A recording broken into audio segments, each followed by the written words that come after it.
The National Education Policy of 2020 इस education policy में वह सभी चीजों को ऐड किया गया जो कि पहले के एजुकेशन पॉलिसी में नहीं था, या कह सकते हैं कि जो खामियां थी उन खामियों को इस एजुकेशन पॉलिसी में दूर करने का कोशिश किया गया है। हम बात करेंगे इस पॉलिसी में कुछ ऐसे बिंदुओं पर जिनको जानना आप सभी को अति आवश्यक है। जैसे पहले लोग छात्र यानी पिछले एजुकेशन में ऐसी पढ़ाई को लोग पढ़ रहे थे जिसे पढ़ने के बाद अगर नौकरी हुई तब तो ठीक है, और अगर नौकरी नहीं हुई तो वैसे विद्यार्थी किसी काम के नहीं रह जाते थे। कहने का मतलब है कि उनके पास फिर एक ही रास्ता था कि कोई स्किल डेवलपमेंट का कोर्स करें, यानी शॉर्ट टर्म कोर्स करें, तब जाकर उनका स्वरोजगार होगा या किसी प्राइवेट सेक्टर में वह नौकरी कर सकते थे।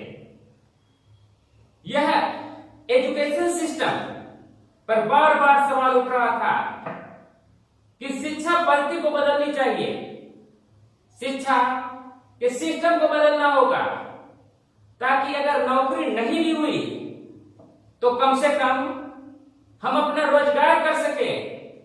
और रोजगार होने के लिए हुनर की आवश्यकता होती है, आपके पास कुछ स्किल होने की आवश्यकता है।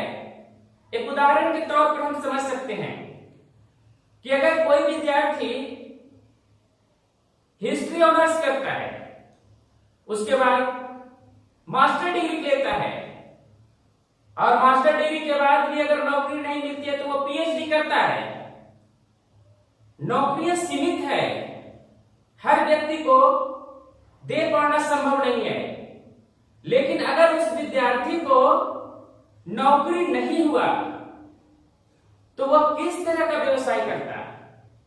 या तो वह पढ़ाने का काम कर सकता था, या फिर एक ही रास्ता था कि अगर उसके पास खेती है तो जाकर खेती करें।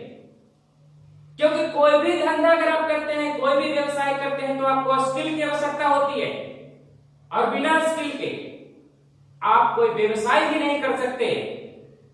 तो यह डिमांड कई वर्षों से विद्यार्थियों का था, जो कि द नेशनल एजुकेशन पॉलिसी 2020 में दूर किया गया है।